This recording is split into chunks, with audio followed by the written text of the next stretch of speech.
கோமாளித்தனமான நடவடிக்கைகள்ல ஈடுபடக்கூடிய ஒரு நடிகர் என் கழுத்துல மாலை போட ட்ரை பண்ண அப்பவே எல்லாரும் சொன்ன மாதிரி நான் போலீஸ் கம்ப்ளைண்ட் கொடுத்து அவர் பிடிச்ச ஜெயில உட்கார வச்சிருந்தாலோ இல்ல அந்த நடிகரோட கன்னத்தை அந்த மேடையிலே பழுக்க வச்சிருந்தாலோ இது இங்க வரைக்கும் வந்திருக்காது அப்படின்னு நான் நினைக்கிறேன். ஏன்னா அமைதியாவே இருக்கிறதுனால நான் ரொம்ப பலவீனமானவள் அப்படின்னு நினைச்சிட்டு உங்களை மாதிரியான சில ஆண்கள் உங்க பலத்தை என்கிட்ட காட்டணும் அப்படின்னு நினைக்கிறீங்களான்னு எனக்கு தெரியல. நான் ஏன் இது ரொம்ப கடந்து போயிட்டு இருக்கேன்னா இது எல்லாத்தையும் விட ரொம்ப முக்கியமான விஷயங்கள், நல்ல நல்ல விஷயங்கள் என் வாழ்க்கையில நடந்துட்டு இருக்கு. அதுல நான் ஃபோக்கஸ் பண்ணிட்டு இருக்கேன். அதனாலதான் இதை கடந்து போயிட்டு இருக்கேன். சோ நான் கேள்விப்பட்டேன் சார், உங்களுக்கு 50-60 வயசு கடந்துருச்சு, நீங்க பணி நிறைவு காலத்துல இருக்கீங்க, ரிட்டையர் ஆக போறீங்கன்னு கேள்விப்பட்டேன். ஒன்னும் இல்ல, ஒன்னும் பிரச்சனை இல்லை. இது ரொம்ப ஈஸியான ஒரு விஷயம் தான்.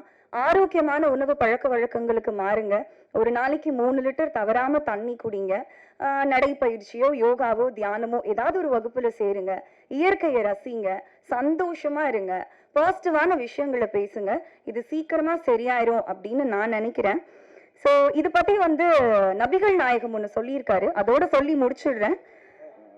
ஒருவருக்கு பரிசுத்தம் வேண்டுமானால் அவர் தீங்கு விளைவிக்காத வார்த்தைகளை பயன்படுத்த வேண்டும். அன்னைக்கு அவங்க பேசும்போது ஒருத்தர் கூட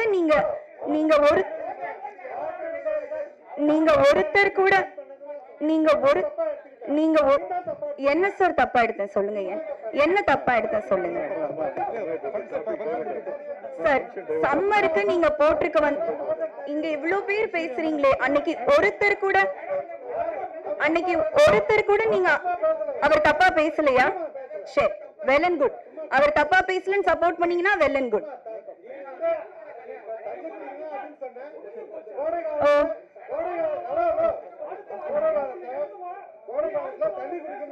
சரி,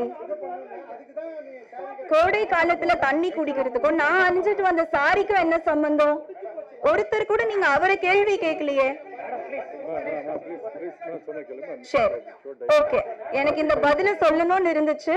இதோட இதுக்கப்புறம் என்ன வம்புக்கு இழுக்காதீங்க.